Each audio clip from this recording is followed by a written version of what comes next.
அஸ்ஸலாமு அலைக்கும். Welcome to Naacha channel. எல்லோரும் எப்படி இருக்கீங்க? அல்ஹம்துலில்லாஹ் நாங்கள் நல்லாயிருக்கோம்.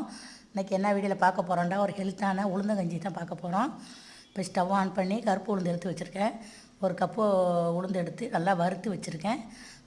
அதே கப்பால் 1/4 கப்பு அரிசி எடுத்திருக்கேன். 3 ஏலக்காய் எடுத்திருக்கேன். எல்லாத்தையும் லைட்டாக ஒரு மணம் வரும் பார்த்திங்களா, அந்த மாதிரி வறுத்துட்டு நம்ம மிக்சியில் தான் பொடி பண்ண போகிறோம். மிக்சியில் பொடி பண்ணி ரெடி பண்ணி வச்சுட்டேன். நல்லா ஃபைன் பேஸ்ட்டாக பொடி பண்ணி வச்சுங்க. இது ரொம்ப உடம்புக்கு ரொம்ப நல்லதுங்க.